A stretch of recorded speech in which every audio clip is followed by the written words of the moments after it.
Welcome to the podcast. Yay. I'm so excited. Me This is so too. exciting. I know. I've liked listening to your other ones. Have you listened to them? I Really? have. Have you listened to all of them or just like a I couple? think quite a few. I listened to the one with Carrie. Oh, and yeah. the one with you and Jevin. Oh, And thanks. it was good. I like It's so it. amazing. I love that. Yeah. So backstory, me and Claire know each other from church. Yes. We met at church. We go to the same church. So that's how we met. Mm-hmm. But we've known each other for a little over a year. Mm-hmm. But oh yeah, I think so, right? yeah, I consider her one of my very good friends. Oh. And I love you. I love you. I'm so glad you're here. Thanks for having me over. I didn't do this last episode and my sister commented and she was like, you didn't say what you were drinking. Oh, so no, I was that's a staple. I'm drinking water Yes. out of my Hydro Flask. I'm drinking the tiniest amount of raspberry poppy. I love it. Almost gone. That's but amazing. Yeah. Yes. Okay, Claire. What is your favorite Bible verse and why? Or one of your favorite Bible verses? Yeah. I was actually thinking the other day about this and how it's changed more recently. But I think probably one of my favorite ones is Psalm 121, I think. The first part is I look to the mountains, where does my help come from? My help comes from the Lord, maker of heaven and earth. Mm-hmm. And when we were thinking about when I was pregnant with my son Baker, and we were thinking about his name and stuff, we actually didn't choose his name officially until we saw him, but I had that name, I knew that was kind of the one. Yeah. And there is a lot of stuff after he was born and whatnot, where we had to go to the hospital for a bit, and I felt like I just had to trust the Lord in such a new way. And his name is a mountain. So I feel it's kind of cool where it's I look to the mountains, and where does my help come from? God has to be my helper now that I have him. So yeah. That's so good. I love that verse too. I mean, I feel like Psalms is just such a good book of the Bible anyways. But it's so good, yeah. That's really good. Do you have any other ones that you're super stoked about? Or is that one your fave? That's probably my favorite one, at least right now. Yeah. I can't remember exactly all the verses that I love, but Psalm 116 is really good too, because it's remembering what God's done in your life, and I like that one a lot. So. I always think that's so important. I don't know. I look back on my own life and just recognizing all that God has done for you. Or even today when me and Jevin were cleaning up the house, and I just kind of looked at him and looked around, and I'm like, this is great. This is a prayer in itself, you know. And sometimes that takes or gets taken for granted, you know. Yeah. Especially when you're in a season, you know, of I don't know, mourning or grieving, or you know, and you kind of look past everything that you asked for God for this prayer, and you're living in it. Yeah, totally. So that's really cool. That's a good way to say it. You're praying those thoughts of thankfulness. That's good. I like that. I know you've told me bits and pieces, but obviously I really honestly I don't really know anything about your childhood or things like that. And so what was childhood for you, and did you grow up in a Christian home, or what was your home and everything like that? Yeah, good question. I grew up, you can share what you want to share. You don't have to share all the details. All the nitty-gritties. No, yeah. I mean, I had a pretty good childhood. I grew up in a Christian family. I think as I've gotten older, I've realized that my parents were kind of just church goers, rather than I saw them having really deep relationships with the Lord. Since then, my mom, I think that's really changed. Now my mom has a really deep relationship with the Lord. But yeah, so we went to church every Sunday, and I really liked the church I went to growing up, and it was very like family oriented, so that was great. And yeah, I think that I, as most people do, kind of begin to realize that like I could believe in Jesus for my own, like in middle school. Yeah. And so kind of like we were talking about earlier, in middle school, I was like, okay, I think I've like accepted Jesus into my life, but I don't know if I've done it like for real. Right. And I kind of saw like, I don't know if you ever had this experience, but I'd like go to camp and, you know, we'd be talking about deep things. And some of the girls would be like, well, you know, my parents are divorced and like this really hard thing is going on. Yeah. And I was kind of like, okay, so like I can't experience God until like something terrible happens in my life. Yeah. And that was kind of the narrative that I like picked up. And that of course was not like, those people were not wrong for sharing those things, because that is how God works a lot of the time. But yeah, so I think, you know, kind of realizing like, oh, my story can be my own, and I don't have to like go through something crazy hard yet, you know, to know Jesus. I like just started to get really involved in church. And one of my favorite things about the church I grew up going to was they had like a really engaging and like they really equipped us to be good student leaders. And so it was like the thing that everyone did every summer. We called it like the New Heights Summer Marathon, because there were like 7 camps. And once you got to a certain age, you could like participate in all the camps. Oh, cool. And they were like back to back to back. And so it was, looking back, like, wow, we did a lot of serving like all summer long. That's so cool. But it was really awesome. So I'm grateful for that experience. And yeah, I think that's what my like childhood in terms of church looked like. That's really cool. Yeah. Did you have any like Christian friends growing up, or was that, because I know like for me personally I didn't, so I always am curious like what your friendships looked like, and if you had any like accountability or like people that helped lead you to Christ like outside of your family. That's such a good question. Yeah. I think in middle school I had like different leaders who were very invested in me, and like I had a small group leader who we'd have small group like once a week, and she was just like, you know, loved on me and my friends. And I don't think I really had like close friends until I was going into my freshman year of high school. And at summer camp I met 2 of my like best friends still to this day, and they just so happened to be going to the same high school that I was going to. They were like a year older than me, but I feel like once I met them I was like, oh, praise the Lord, like real like Christian friends.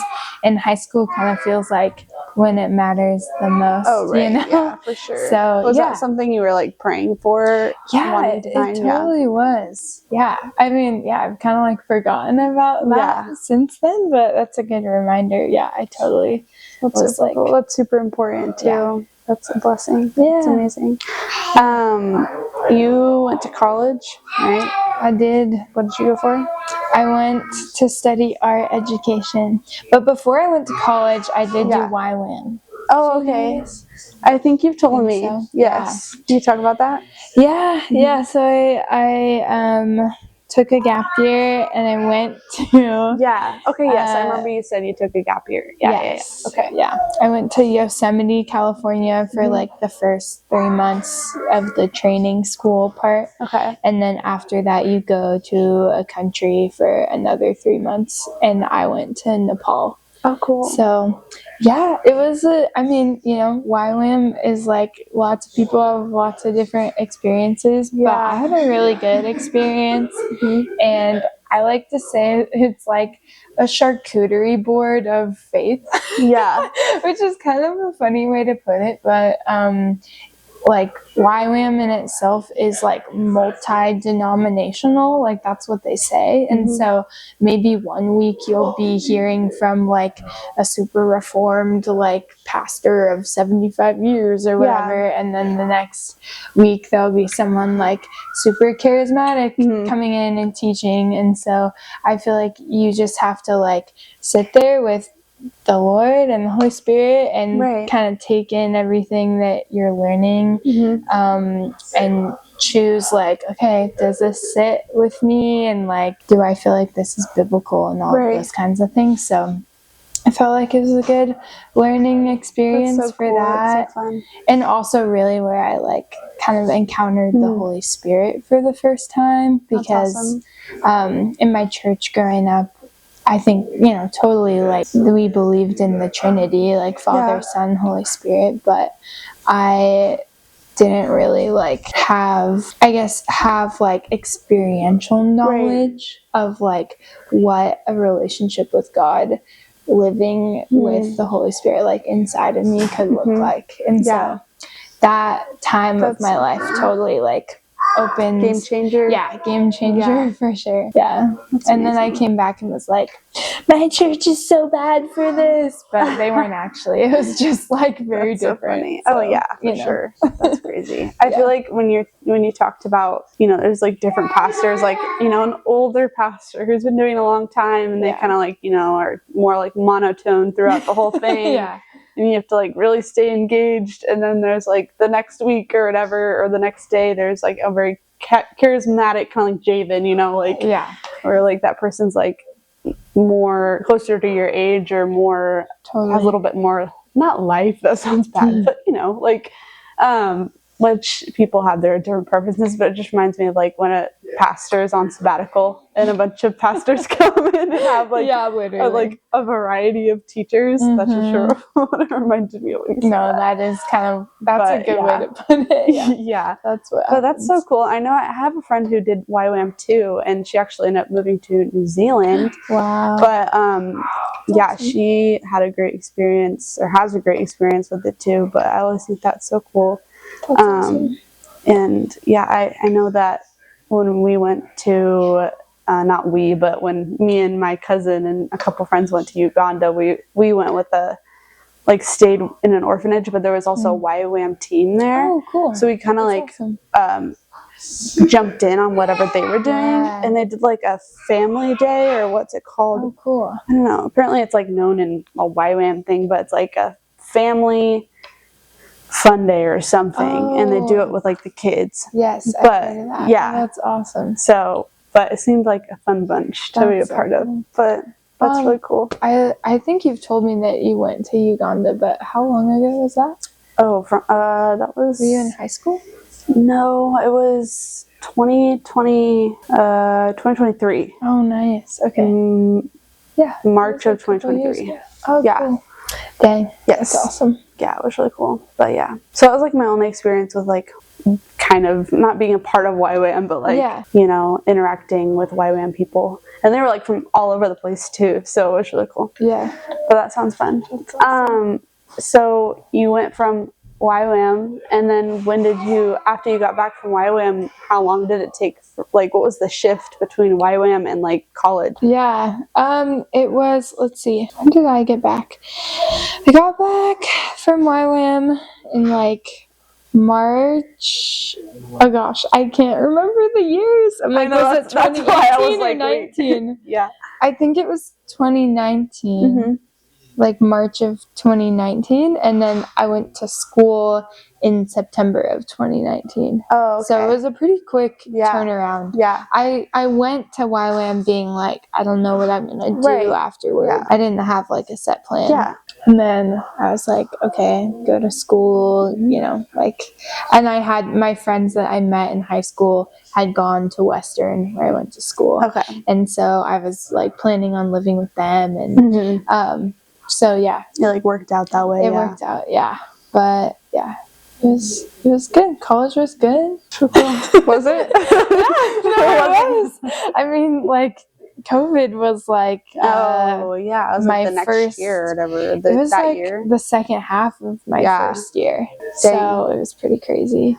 Did you for guys that reason. still go to like classes, or did you have it like online? Because that's what we did in Yeah, my we senior did year. online. Oh, Yeah, Did you like that or for a no? while. I mean, it was kind of nice because Yeah. like me and my roommates would just be like Oh yeah. hanging out, working on stuff. Mhm. I don't know, but asynchronous and all of that, Yeah. and like having to kind of be your own like manager of your studies was hard. So I'm a That's procrastinator. I'm not really good at that kind of thing, but Yeah. it was fun. It was yeah. a good time. That would be fun. I feel like when you're in like a dorm, I don't know what your situation was like, but like a group of people, it's easier to like have fun online during Totally. COVID rather than like being alone. Like I don't know if everybody has. I don't know. I didn't go to like a university, so I don't know. But like if people always have roommates, or some are like by themselves in their I don't own. know. That's a good I question. don't even know what the hell that works, or if you can choose. It probably like doesn't happen too often, I would imagine, that you don't have a roommate. Yeah. I don't know. People can tell us if you've gone to a university. Let us know. Yeah, I don't know. I guess that's a really random question, but yeah. Yeah, I don't know. I Who get knows? it. After you graduated college, what did you do next, or like what happened?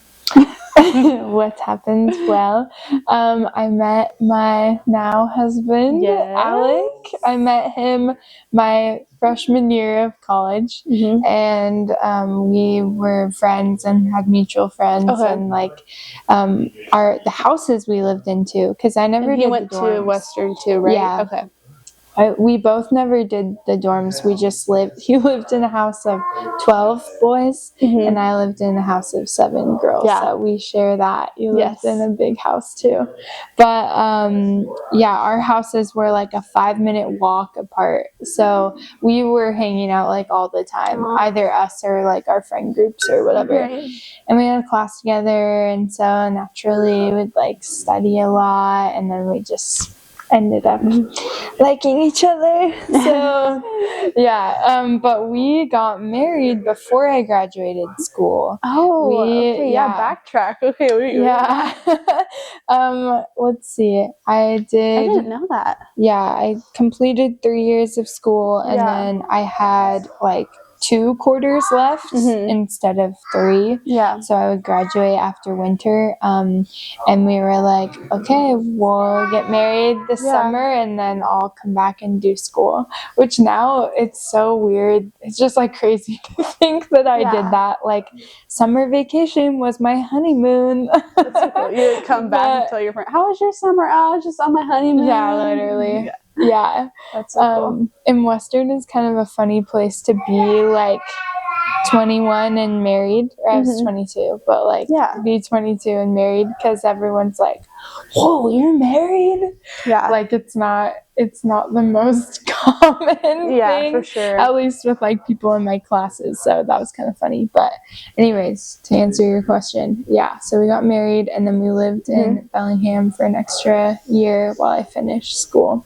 Okay. And then we moved down here to Seattle area after that. That's really cool. How did you get plugged into Mount Lake? Like, what was the transition to that? Because I know, like, you grew up going to your church, and then you went to YWAM, and then college, and then like, where did Mount Lake come into play? Yeah. Well, so Alec grew up going to Mount Lake Church. Right. He grew up going to there. He grew up going there, and I was kind of hesitant. Like, I was like, should we, explore other options? So it's like our church and not just the church you grew up going to. But like, we started going. Actually, I forget this. We were going when we were living in Bellingham. So we were like driving down every weekend. We weren't like volunteering or anything. So it was easier to just attend. But so I didn't feel at all how I thought I would feel of like, this is his church, not really mine. Like, it was actually way easier to get like involved and really cool. Feel like it was a place for me too. So yeah. And did you know anybody at the church before you went there, or was it just like, Alec, and then just kind of like got plugged in that way, basically? Yeah, I mean, his family goes there, and then like we are like marriage counselors, and like some of his friends had grown up going there too. But that's nice. yeah, so I knew a few people, but yeah, I know a lot more people now. 2 years in, or almost 3, I think. Yeah. So yeah. That's what Malik does. Yeah, it's good. So the biggest thing I love, or I mean, obviously I love that our church loves God, but like, but like seriously, like one of the biggest things I love about our church is like the community aspect and how many people you get to know, and like just everybody's like so like welcoming, and like you just like find friends and people who want to be friends with you and get to know you, and yeah, it's great. It's I awesome. like Malik. Yeah, me too. So you guys got married. And then you had a baby. We had a baby. Yeah, right away. What was No, you got married and then you had a baby. No. What was your guys' outlook on, like, was Baker kind of like a surprise to you guys, or were you like knowing that you wanted to have kids? And I know we've talked about this kind of before, but I want to know again. Yeah. And like, yeah, how was that? Yeah, good question. Yeah, I mean, we had known that we wanted to have kids.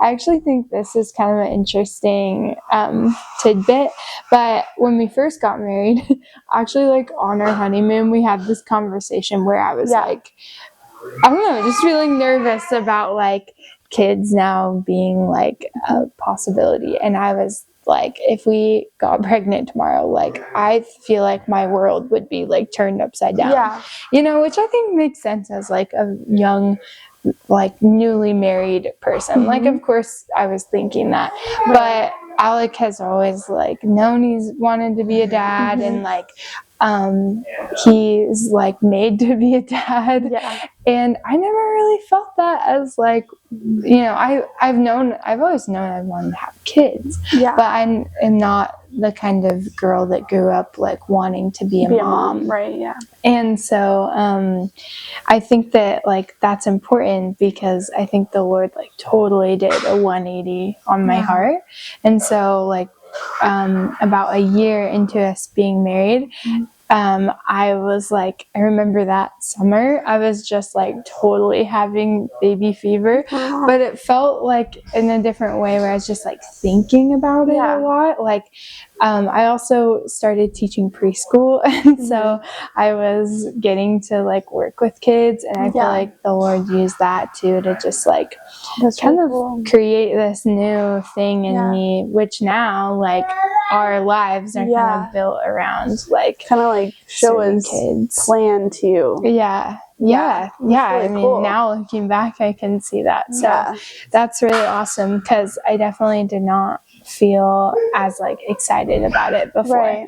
But yeah, we had Baker about 2.5 years after getting married, and so that felt like a good amount of time. We were able to like travel and like do a lot of stuff, and people say you can't travel with a baby, but you can. You can. So we're still doing it. Take it from Claire. But yeah, he's been the biggest blessing, and that's really cool. I feel like not to say this in like a cocky way, but people have said like, oh, like I can tell you were like made to be a mom, and I feel like when people say that, I'm always like, wow, thank you, because like I never, I didn't really think that of myself before, but I think like the Lord is showing me that is like part of who he's made me to be. For sure. So it's been really awesome. I feel like, I mean, I've only known you as a mom because like when I met you, you were pregnant. And so I've always, thought that of you. I'm like, oh, Claire, like she's just like made to be a mom. Like she's a great mom, which you totally are. But you saying like you not always feeling that way, and like you weren't even sure, like, like the mom, wasn't like in your brain. And I feel like I've seen, like, I watch vloggers, and like I know a couple people who were like, yeah, I didn't really want kids, or like, people would talk about it, and I'm like, oh, I just don't really like see myself. And then it like took like a shift, or like God doing something in their life, or even like putting a thought in their brain, or like, or them even getting pregnant. Yeah. And then a shift happens, like after they got pregnant. Yeah. And then like, which obviously, getting pregnant puts you into like mom mode. Like, you're gonna have a baby, right? Totally. Kind of forces you to be put in mom mode. But like, like there's certain things that like happen, and then, which I think is just so cool. And I think it's honestly like from the Lord too, that like he puts those like thoughts in our brains, or even like, you going to like, working with preschoolers, like that thought was from God, which is super cool. Totally. And now Baker's 8 months? He's 10 months. He's 10 months. Oh my gosh. This week he's 10 months. That's insane. So crazy. It's gonna be a year almost. I know. It's wild. They say it goes by fast, and it does. It does. Yeah. It's true. That's amazing. Yeah. So I'm gonna like kind of jump to like a different question, different topic. But what are some struggles that you've been through in your life that have kind of like brought you closer to God, or like shaped you into like who you are today? It's a good question.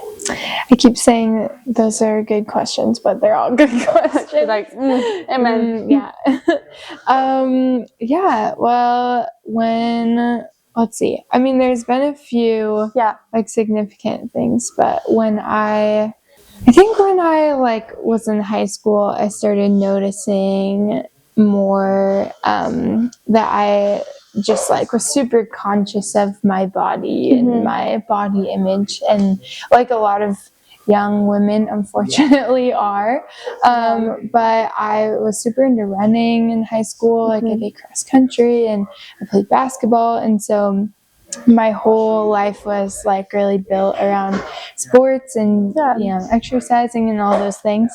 And I think like looking back now, I can kind of identify like I did struggle with body image and like being overly concerned with how much I was eating and how much I was working out and all that. But I had sports kind of as my like crutch to lean on, and I think it kind of like disguised it for me at the time, because I was like people who struggle with eating disorders and body image, like I feel like a common thought is like I'm okay if I do this. So like I was okay because I was working out, and like my body seemed okay for me at the time. But then my senior year of high school, I had quit all my sports because I had some crazy coaches, and like it was not a very healthy environment. But I also like quit to do this fundraiser thing with my school, and so I was like doing really fulfilling things, but I stopped like exercising literally 7 days a week. And so naturally my body just kind of started to change, and not even like in a bad way, but I was also a senior in high school. And so I think like that year I started to kind of like want to take control of my body, because I no longer had like sports to kind of lean on for control, if that makes sense. Yeah, that makes sense. Yeah, so I definitely like started to struggle with disordered eating, and like I was vegan for like 2 years, but I wasn't vegan because I was going to ask you, did that come from Okay. I mean, I think at the time it was like I was learning about like, sustainability and like how to, love the earth and whatnot. Yeah. And so I was very like kind of prompted by that. But I think really the reason was because I wanted like control over my body. Okay. And all this like really started to accumulate and like get worse my freshman year of college. And so it'd been probably about like 3 years of kind of off and on, like struggling pretty bad with it and not. But I remember like I was at the point in college where like I would get nervous like eating around my friends because I'd be thinking about like what they thought of me and how much I was eating, or like how I was eating and what I was eating and all those things. And so I also think like there was like a spiritual element of it too, where like sometimes I'd be like up at night and just like could not sleep because I was like thinking about, I mean, my body, but also I just felt like there's a lot of spiritual warfare going on there. And like I learned so much through this time of like struggling with this and having something that like I think something really important is that I kind of like felt like it was something that was happening to me rather than that I was in control of, which like I guess makes sense that I felt that way because I don't know, it's just like, oh, insecurity just feels like something that like, it doesn't really feel like, oh, I'm sinning, I'm being insecure. But really you are like not trusting that like God has given you the body he's given you and it's beautiful. And like, that's such a hard thing to be like, oh, just believe you're beautiful and created by God, you know? And created in the image of God. And so that definitely took time for me to learn.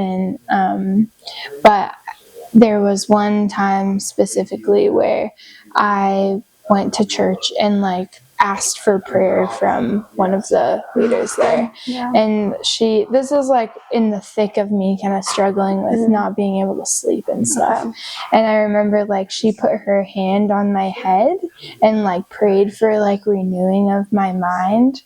And like since that I have never like struggled with like, you know, not being able to sleep, or like it definitely felt like the things I was struggling with got a lot, not easier, but like the intensity definitely lowered.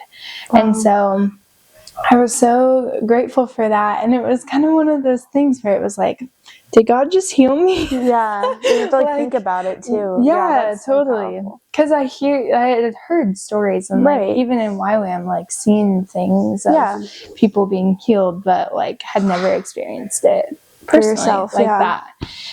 And so that was pretty cool. And I think the important part with that is that wasn't like, okay, I'm done with this struggle. Like it's all gone. It was like almost just the beginning of the Lord being like, okay, you're still gonna like struggle with these things. It's gonna be a long process. But I have never like seen or experienced something in my own personal life where I've like been able to share it and like pour out the love that God has given me with that struggle than like disordered eating. And there are literally like also in the midst of me struggling with it, which this isn't always the healthiest thing, but like in the midst of me struggling with it and kind of coming out of my deep struggles with it, there were like 3 like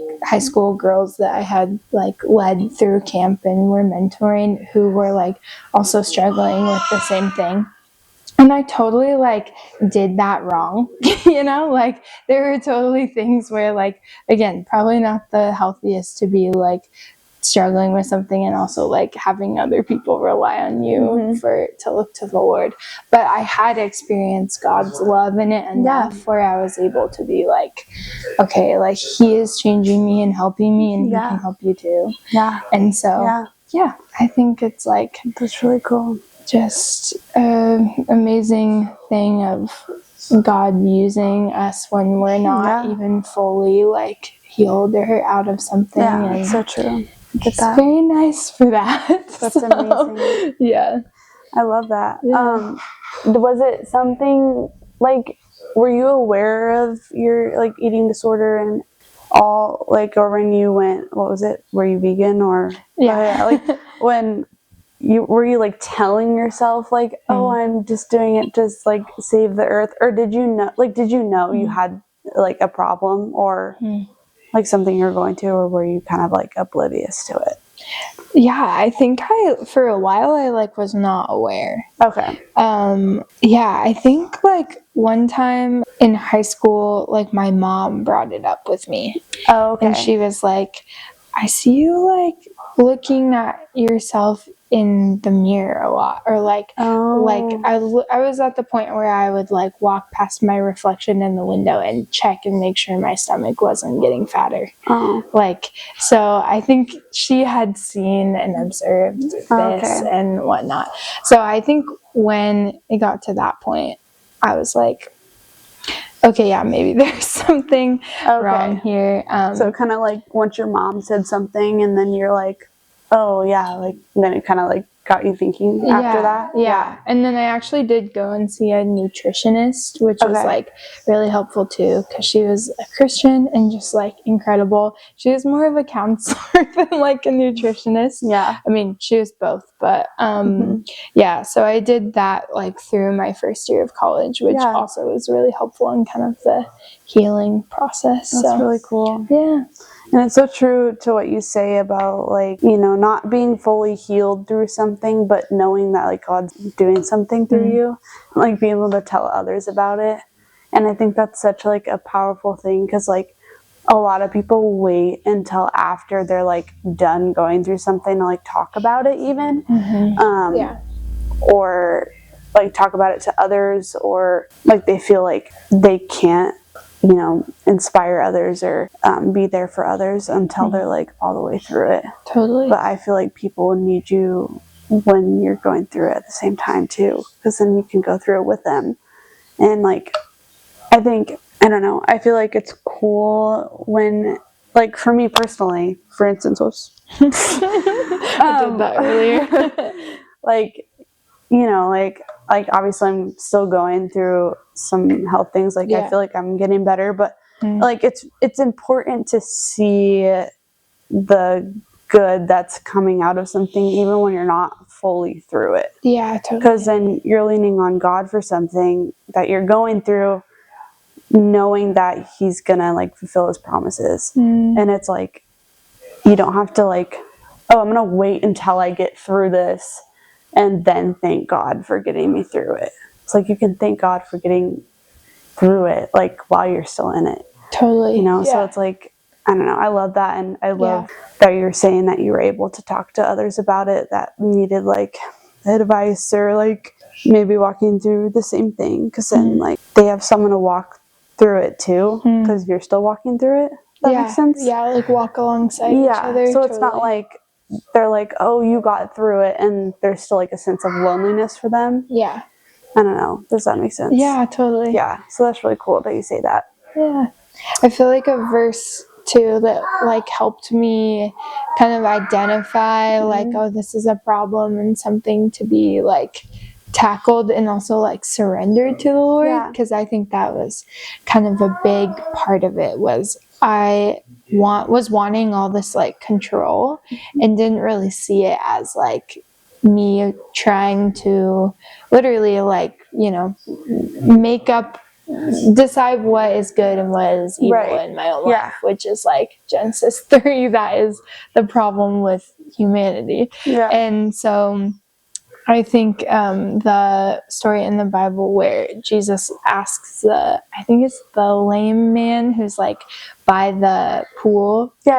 He like asks him like, do you want to get well? And I felt like that was so like impactful for me, because honestly there were times where it was like, do you want to get well? Do you want to give this up? Like, are you willing to forget about prioritizing your body this much? Like, are you willing to not have your ideal scenario of what you look like or what other people think of you? Like, are you willing to surrender that to me and let me like make something even better?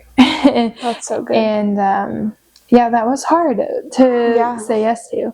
But I think over time it definitely became easier by the grace of God. So, yeah. That's so amazing. That's so cool. You're amazing. Yeah. No, You're like, yeah, I'm alright. Thanks. Wow. I feel like it's like 10 o'clock at I night. know. You look tired. Daylight savings. Let's talk about that. Let's get rid of it. Yeah, that's terrible. Daylight savings, literally. Please. Well, I was actually, this is really kind of off the topic, but I was watching a video I've actually watched a couple videos of girls saying this, and they're like, I don't care what anybody says, I actually really like daylight savings. It like motivates. They were like motivated to get up earlier when it's dark outside, and like when it got dark earlier. I was like, what? And she was like, I'm like more when it's like wake up and it's dark outside for some reason. It's like, I don't know, like I don't get it. Like I'm like even talking about it. Yeah, like, you're like, wait, what did they say? Yeah, I don't. Like, I like it. I don't care what anybody says. I like when it like gets dark outside, like earlier, and then I wake up and it's still dark. It's like, I don't know. I don't understand. Oh man, I don't agree with that at all. But hey, to each their own. I know. I'm like, hey, yeah, whatever. Good whatever for you like. But for me, when I like, especially the past 2 mornings, I've been waking up so tired, and I'm like, it's dark outside. Yeah, totally. Please, like, turn the lights on outside. Yeah.